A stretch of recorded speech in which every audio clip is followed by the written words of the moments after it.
So I was cycling, and the last thing I remember was just being, on the road. And then the next thing I remember was like waking up on the roadside without my helmet. Basically, what happened was I flew over the hood of a car. Like I hit a car, flew over the hood, and landed on the other side, and I cracked my tooth. So now I have like a fake half tooth, and my helmet was also cracked. But if I hadn't had a helmet, I probably wouldn't be here. I'm not I guess I don't really research my bikes too much, and I don't really care as much about performance. I just liked it. You like the color? Yeah. Was it the brand as well? Were you already familiar with Cinelli? No, I didn't know anything about the brand. But I do. I don't know. It's kind of nice to have a bike that not that many other people have. I guess. So it does have that appeal. Right. But it was mostly just the color scheme and. Yeah, I don't know. It's flashy and cool. So which model is this? This is a Cinelli. So there's a Cinelli Veltrix. Okay. I love the look, so that makes me want to ride it more and more, right? Yeah. It was the same thing with the Boardman. I just love the way it looked. Yeah. Riding wise, I think now that I'm riding more, I don't know if it's true, but I know people sometimes talk about stiffness of frames, and I feel maybe this one flexes too much. Yeah. If I'm understanding what I'm feeling correctly. Okay. So yeah, now sometimes I wonder okay, maybe now I need to get a better bike. Why do you have mud guards on your bike? And does the mud guards or the S saver, does it actually work? Because in high speeds, water will still splash up. Any particular reason for going for rim brakes, or is it just personal preference?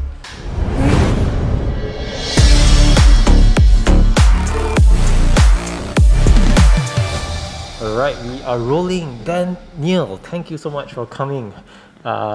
I got to know you through QX, who is the owner of Ascent. Yeah. And I think he posted a picture of your bike. I'm like, oh, cool, Cinelli. I've never seen... It's not very popular here in Singapore. The only Cinellis I know are the fixed gears bikes. I'm so sorry, my lack of knowledge of Cinellis. But we'll talk about that a little bit later. It's true. Yeah.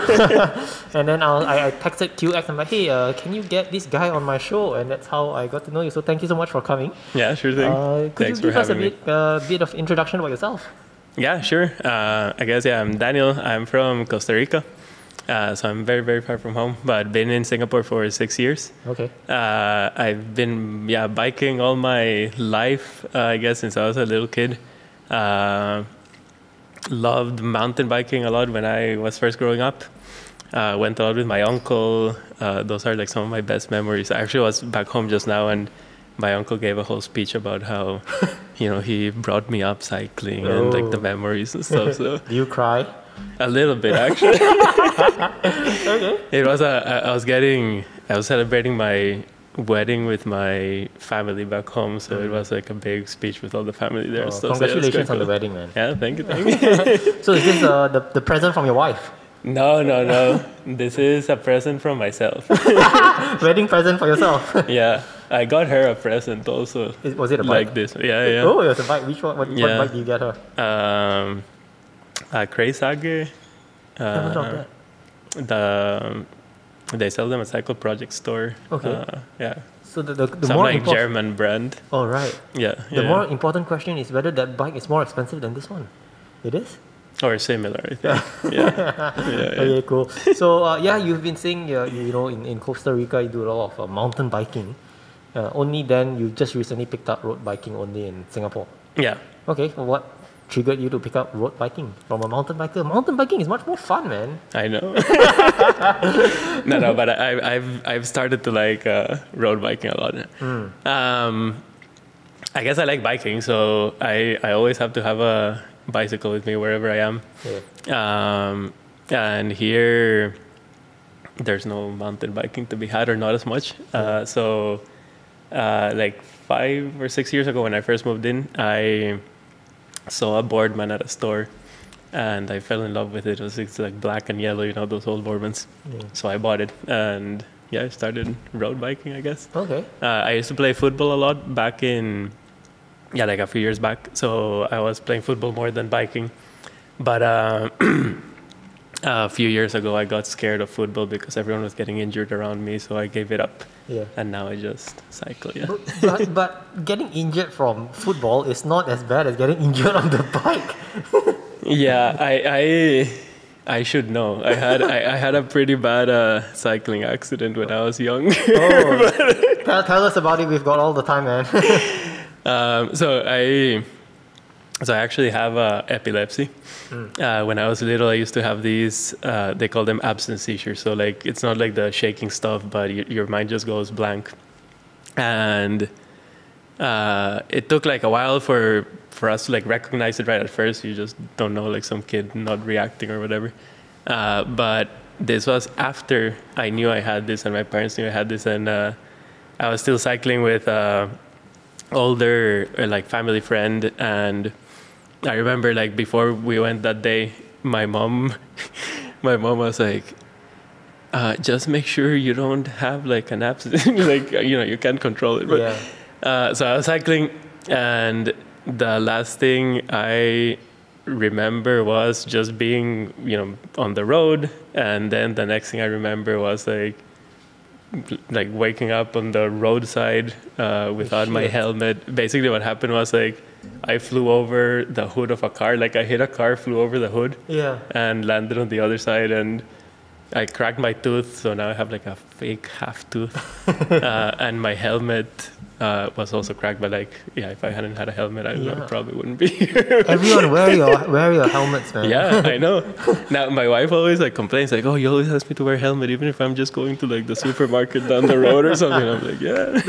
Does your wife say that wearing a helmet looks so ugly? Like my wife says like, why do cyclists wear the helmets just look so incredibly ugly? Can't they design better looking helmets? I agree. I mean, they do look ugly. it looks, there are certain helmets when I try them, it just makes my head look like a mushroom. It's so ugly, it's so bad. But it's light, but yeah, you got to look for that. But I think as we move on, like the helmets are looking a bit much better compared to 10 years ago, right? I always like the mountain biking helmet with the visor. It made it look a little bit better. Cooler. It makes you look cooler. Yeah. Oh wow. So do you miss mountain biking? I don't actively miss it, but if I think about it, it's cool. Yeah.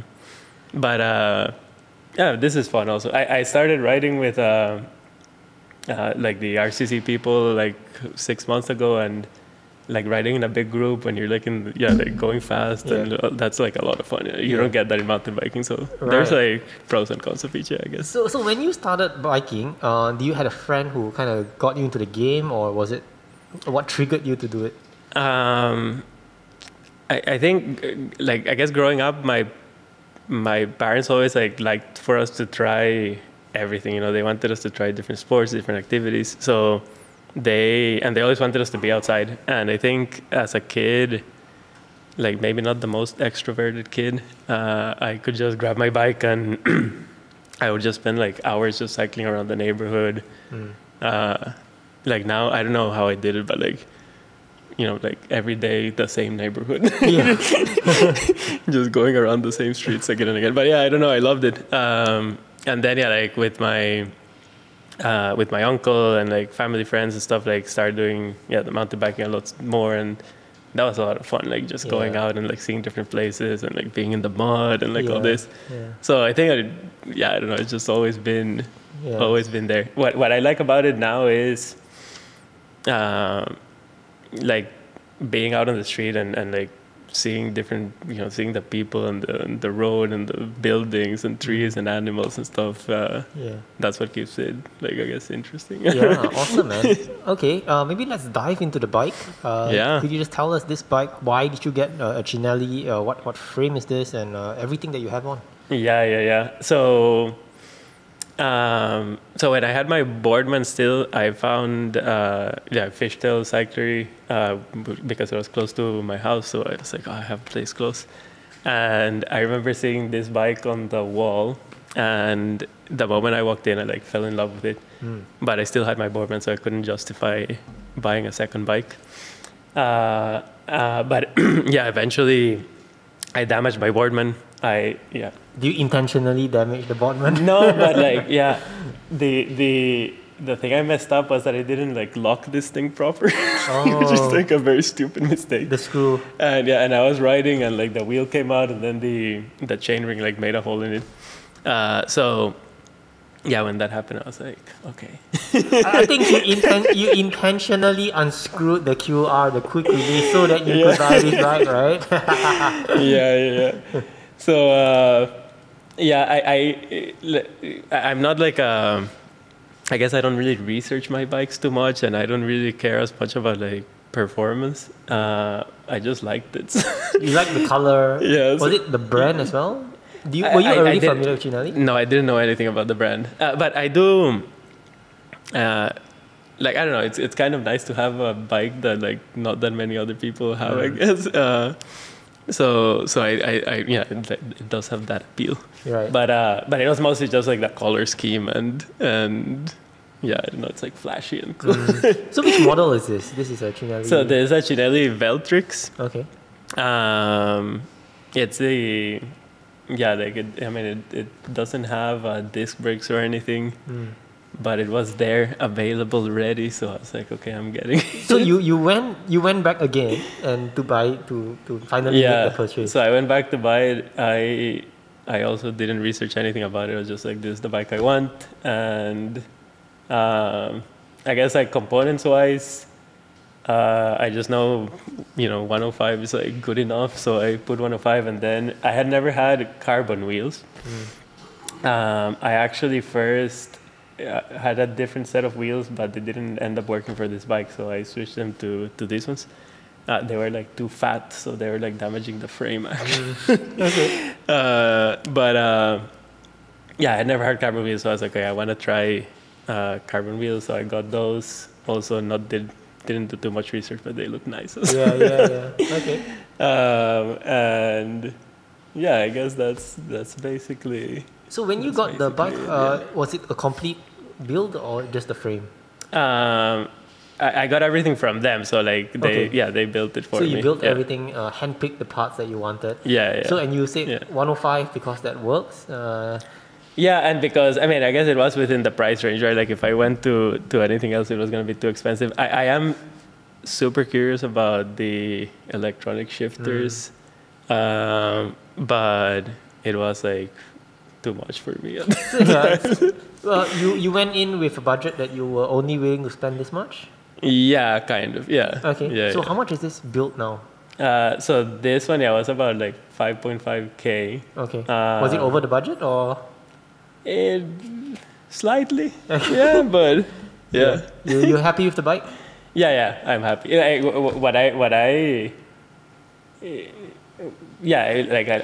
love the look, so that makes me want to ride it more and more, right? Yeah. It was the same thing with the Boardman. Like I just like loved the way it looked. Yeah. Riding wise, like I think now that I'm riding more, I don't know if it's true, but like I know people sometimes talk about like stiffness of like frames, and I feel maybe this one like flexes too much. Yeah. If I'm understanding what I'm feeling correctly. Okay. So yeah, now like sometimes I wonder like, okay, maybe now I need to get a better bike. But so you but can it's actually cool. you can feel that it's not as stiff compared to the Botman. Maybe, yeah. Like I don't really know what like stiffness like really means, but I think so. Like sometimes I feel like when I put like a lot of power, I feel like the frame like flexes or something. I've got something to say. Are you only saying this in front of the camera? So when your wife watches this, she'll approve. And she'll say, okay, No.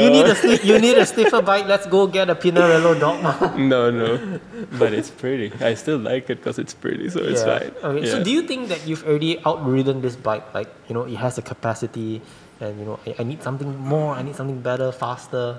Do you believe in that? No. Like if anything, like it makes me make more exercise, maybe. So it's fine. Yeah. I don't race or anything, and I'm still able to keep up with like whatever groups of people I ride with. So yeah, it's okay. But if I were to get an upgrade, I think at this point would be the electronic shifters, because that's like the next thing I want to experience. Yeah, let me tell you, Yeah. and I've saved it so many in all my videos. Yes, the electronic shifters make a lot of difference. Yeah. Once you go electronic, you'll never go back. Okay. No, but it's a good thing that you started off with mechanical, so at least you appreciate electronic. Yeah. I've known people where they just got the money, they just go straight for the most expensive bike, they buy electronic straight away, and they just don't know how to appreciate like having mechanical. Yeah. Right, and you just go straight to electronic. You just don't appreciate that. Yeah. Yeah. So good for you if you happen to get electronic. Tell me how it goes. Yeah. Yeah, and My journey has been, I guess, the carbon rims. That's like the first new thing I experienced. The second one was this whatever oversized pulley thing. yeah. That I don't know. I don't think it makes No, too it much of a doesn't. difference. It doesn't. But now I've experienced it, so that's fine. And yeah, like the next one will be the Yeah. electronic. Yeah. Okay, cool. And what about? Oh, we were talking before we started filming. I asked you if you went for a bike fit because I was introducing you to Gary from Weekend Bike Fit. Yeah. And I asked you, did you go for a bike fit? So you've got a bit of story to tell there, if you don't mind sharing. Just so that people who are watching, if they want to go for a bike fit, at least they know what's it like going to be. Yeah. I think there are like a few things that I changed from the bike fitting that were nice. Like the biggest thing that made a difference for me was the change in the seat. I had like a very narrow seat, and apparently, like, I don't know, my ass was like sliding sideways or something. But so you it's feel like it? bigger. I feel a big difference. Yeah. But I think like there's a. I guess if you don't really know what a bike fitting is supposed to be like, it's hard to really understand if the person is doing a good job, I guess.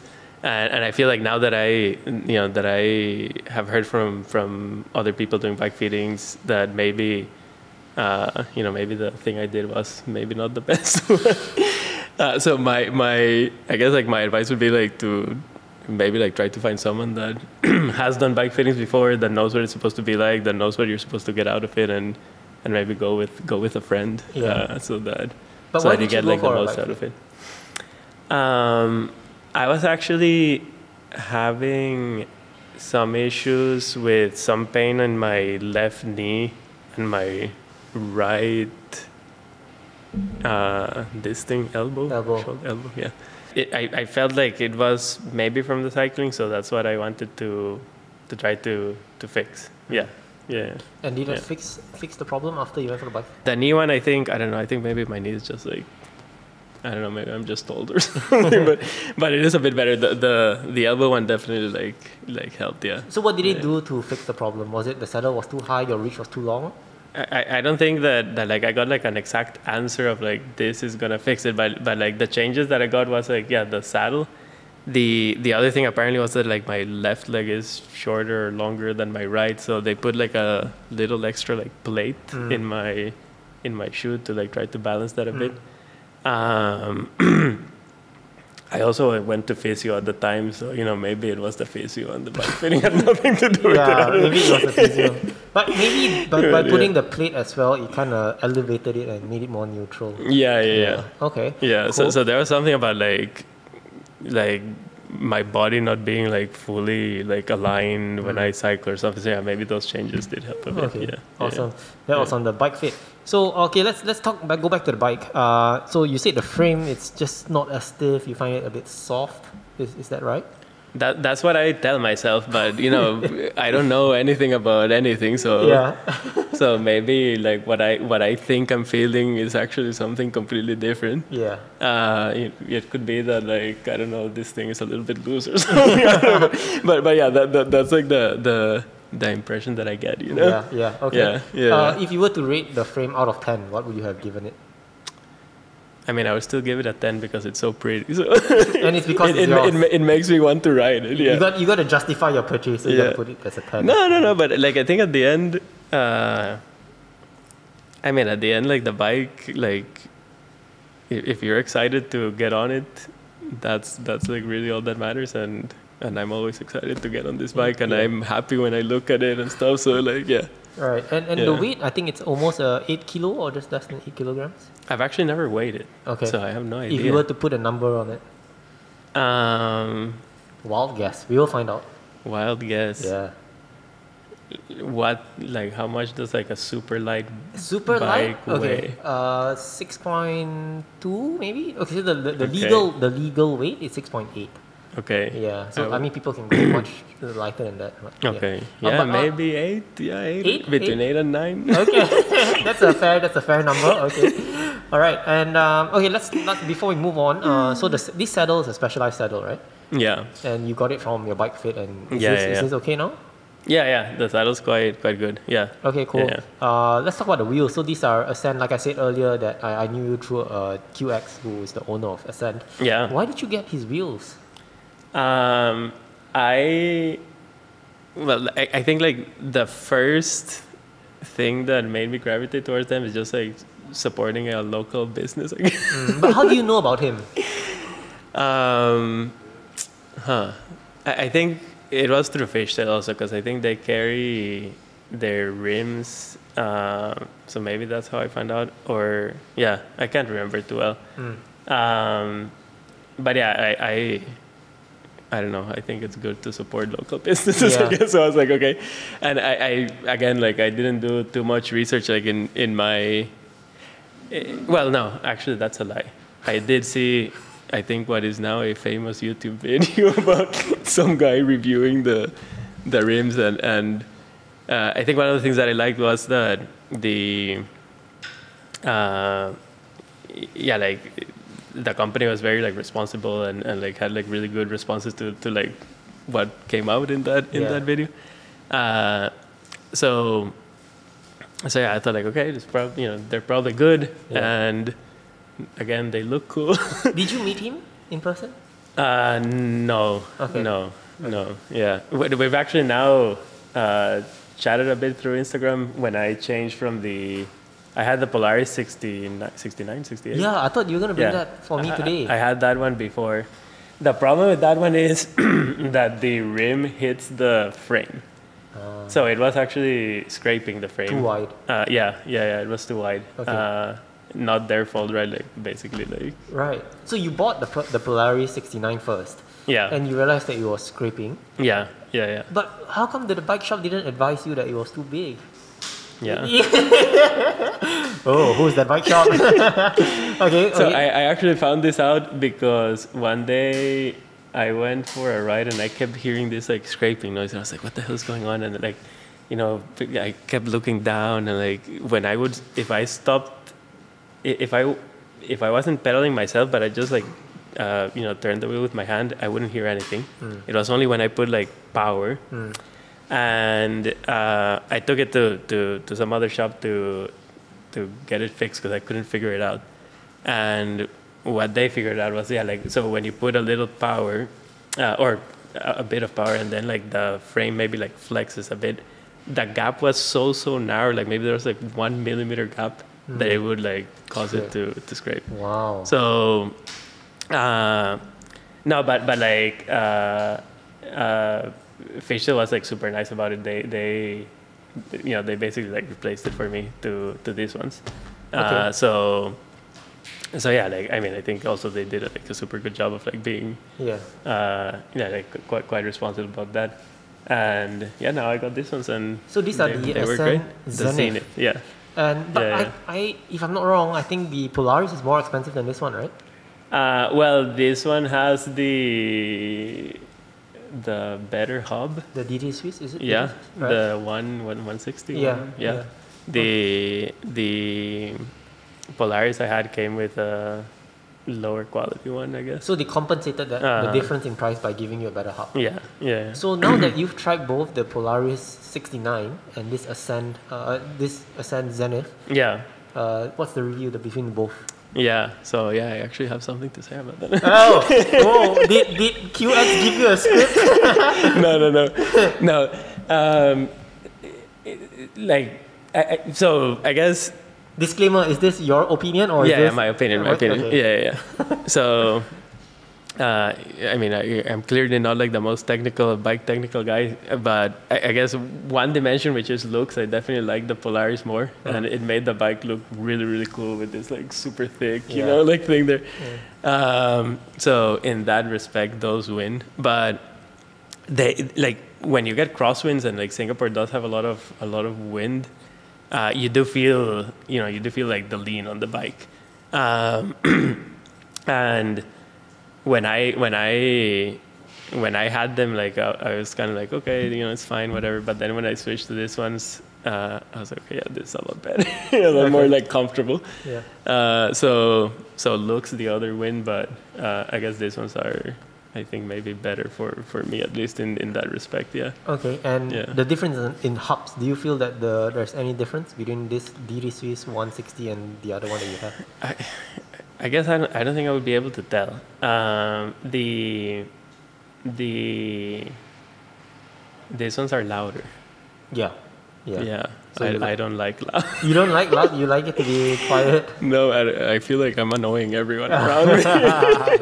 Okay. But I have a friend that I ride with very often, and he has something that's even louder than this. So at least he masks me, you know, when we ride together. Right. What hubs? Do you know what hubs he has? It's like the Hunt. Hunt is loud, man. It's insane. Yeah. Like I cannot hear this at all when I'm riding next to him. Like I just hear his thing. Like. Okay. And what other bikes are you gonna get? If you said you're gonna be looking at something, what do you think appeals to you in the market right now? I really like the Zydeco. Which one? The Zydeco. It's another Cinelli. Oh, Cinelli. Okay. Yeah, it's like their gravel bike. Yeah. But I mean, I'm not looking to get a bike right now, I guess. But yeah, I really like the look of it, like the paint scheme that it has. Yeah, I think that's probably about it. I have some weird attachment to look. When I first got clipless, right? Clipless pedals, yeah. Well, for road bike was when I was preparing to do like a big tour that I did in the US, and I was trying to get recommendations. Like somebody recommended Look, and I don't know why I got like attached to the brand. And now I discovered recently that there are Look bicycles. Yes. Also. Yes. And I actually got to see one in KL. I don't know, some shop I went to had some for sale, and they looked really cool. Which one? Do you remember which model you're looking at? No, it was like black, like matte black. Was it the Look 795 Blade? Let me show it to you. I don't know. I have Maybe. a phone here. Yeah, while I look at that, I mentioned this in my previous videos as well. I actually wanted to buy a Look. You know, I wanted to buy so many bikes, right? But I just don't have the money. But yeah, the Look 795 was the one that I wanted to buy. Unfortunately, that didn't go through because I wanted a rim-only version. And the shop, I actually paid a deposit to the shop. The shop screwed up. So I paid the deposit and I said, give me the rim version, right? It was in the receipt and everything, and I paid the deposit. Guess what? A few days later, he calls me and says, I'm so sorry, we don't have rim version anymore. We only have the disc. Would you want that? No. I was like, no, sorry. Is this the one? No, I did see it. I think it's... This is the 795 Blade. Do they also make it in matte black? Yes, there's a matte black one. I think it's that one, but the matte black one. This is a darker version here. This is a blue one. Yeah, I think it was that one. It's a nice bike, but what I heard about this on forums is on the handlebar, because they have a proprietary stem on the bars. What I heard is that there's a bit of slippage on the bars. Oh, yeah, okay. and also on the seat post. Okay. So I don't know if it's a void or what, but yeah, after I read that, I was like, oh shit, luckily my purchase didn't go through. But those who own a Look 795, tell me if that is true or not. I read it on forums. Yeah, that's a nice looking bike. It's a French brand. Awesome. Okay, cool. Anything else you would like to discuss and mention before I move on to the exciting part, which is the Instagram questions? I don't know. I could talk about my bike touring days. Yeah, please thought do. that was quite cool. But yeah, go ahead. So yeah, this was when I was like 22, graduated from undergrad, and there was this place called the Bike Church, which was I don't know. It was like in the basement of a church. They had all these bike parts, and you could go in there for free and like build your own bike. Essentially, like you could just take whatever parts were there and like build it. If For you wanted free? to leave a donation, you know. Okay, Yeah. okay. It was like a charity thing basically. So I and a few friends, like we went there and like we started getting this idea of like, hey, let's do like a bike tour. And the idea was to go like across the U.S. I was living in Philadelphia, so go from like East Coast to West Coast.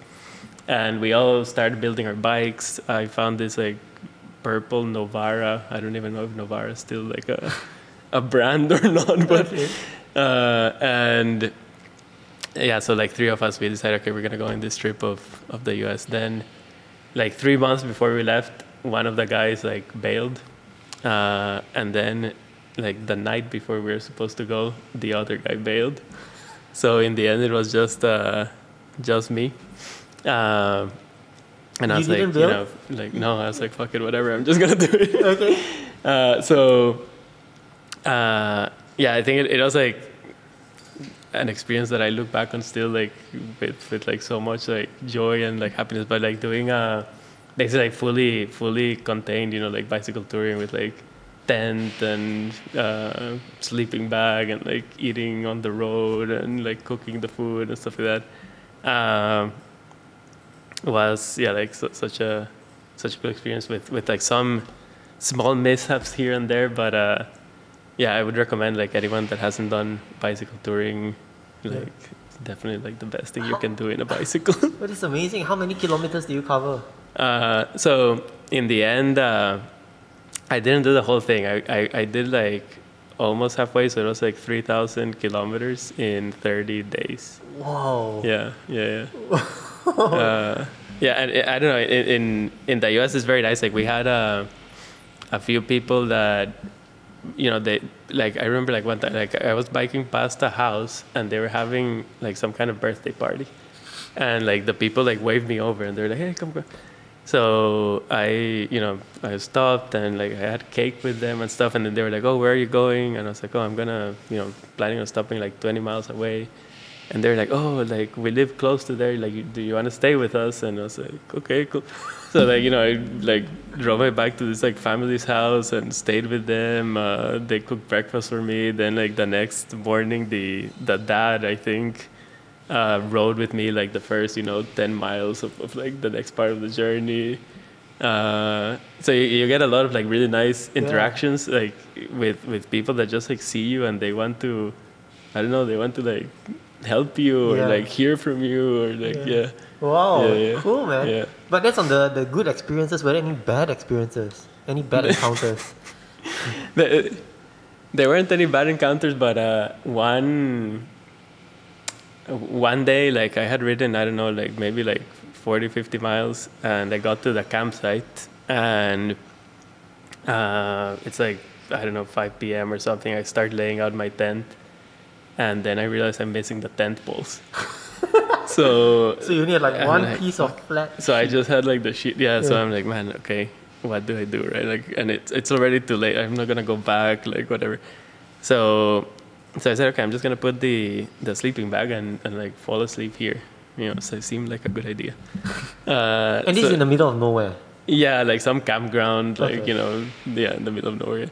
So I do that, right, and it starts getting dark, and then I start seeing like like spiders walking around and like, I don't know, like some raccoon or something, and I'm like, no man, like this is not gonna work.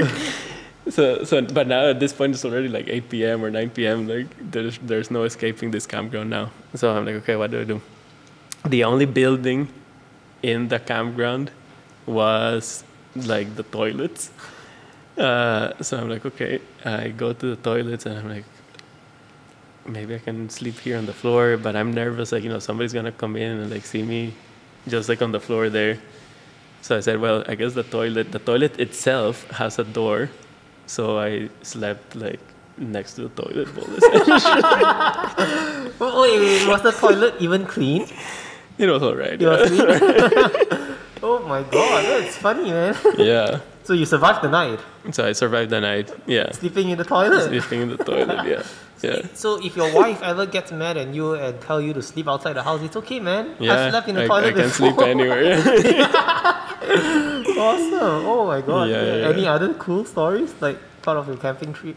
There was like this other.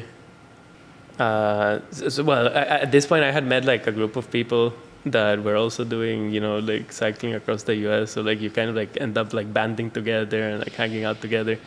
There was this other family that like saw us and invited us to their house as well. Like let us do our like smelly laundry and everything, and then cooked this like delicious like shrimp. I don't know, like some like American shrimp dish that I like still remember. Like I remember like this like dinner still to this day, even though this was like at this point I don't know like 15 years ago I guess or something like that. But it's just like the I guess like the generosity of like people that like I guess like sticks with me. Yeah. Wow. So everyone, if you have time and you have 1 month, go and cycle around the world for 30 days, man. 3,000 kilometers. All right. Yeah. Okay, cool. We've deviated a little bit more. Let's go on to the Instagram questions. You've not seen these questions. The first one, why do you have mud guards on your bike? Oh, because it rains so much here, and I don't want like my ass to get that like line of like brown stuff, I don't mind getting wet. Like I can get like completely drained, but I don't like feeling like this like water hitting my butt.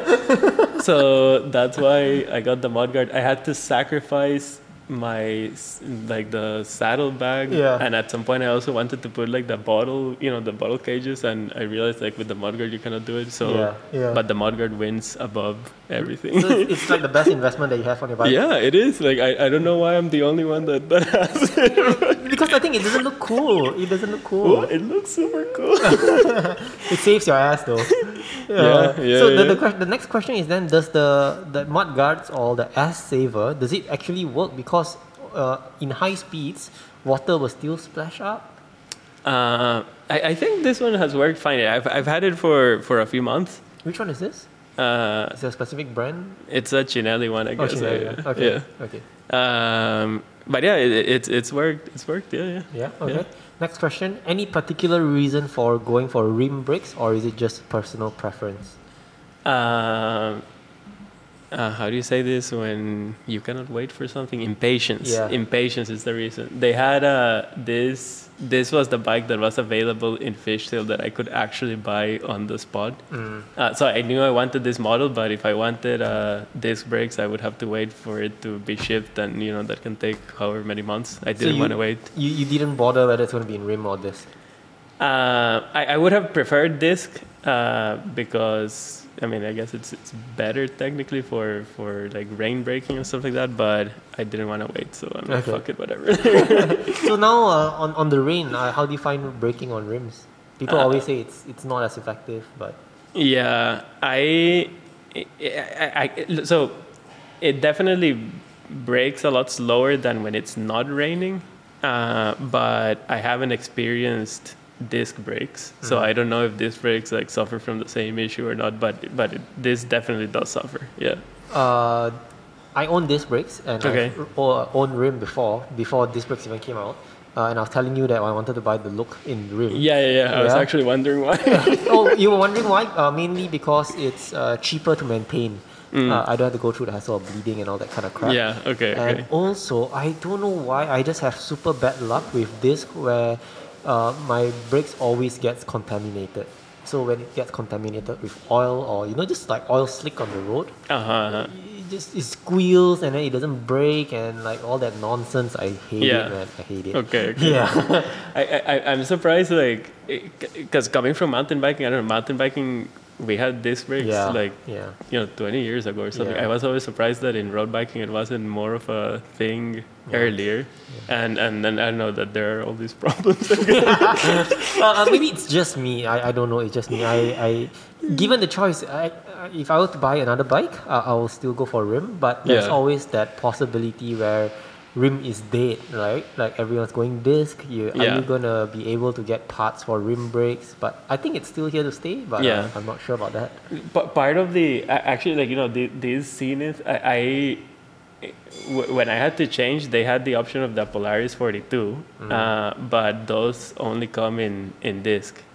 So I couldn't get. So I think there's also maybe like some limitations now, more and more about like compatibility of parts and stuff like that. Exactly. Like you know, if newer bikes were to come out, they'll just phase out rim or even group sets, right? So it's a bit tricky there. Okay, next one. Why do you have mismatched brake calipers? Why are the brake calipers mismatched? Are they mismatched? Mismatched brake calipers. Oh no, it's the same. Yeah, it's the same. It's silver. Oops, maybe I have mismatched wheels. They're both the same, right? These are Goodyear and this is the tires. The tires. Yeah. Why the mismatched tires then? That's just convenience, you know. Like I went to like that one blew or something, and I went to the store to get it replaced, and that's what they had. So I was like, okay, yeah. Okay. Next question then. What's your IG username? Balocha person. So the question is, what is Balocha? Oh. So you're from Costa Rica. Is it a Costa Rican?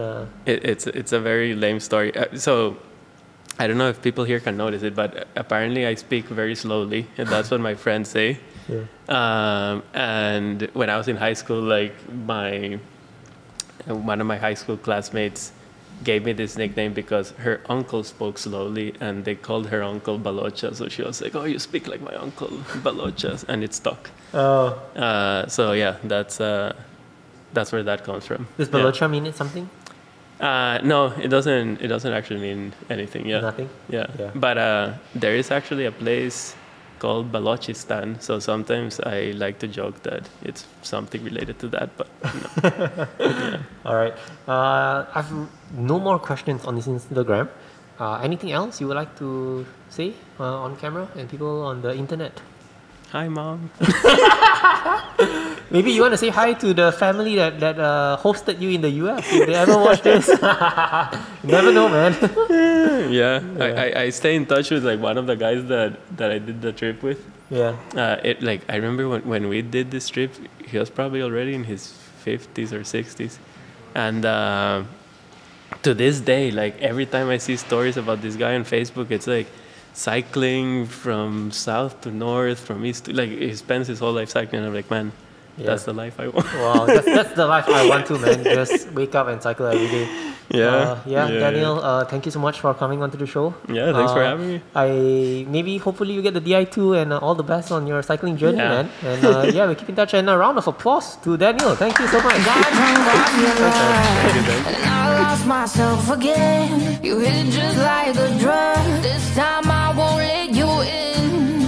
You're playing with fire. No, I didn't, I'm the prey. But this time I won't collide.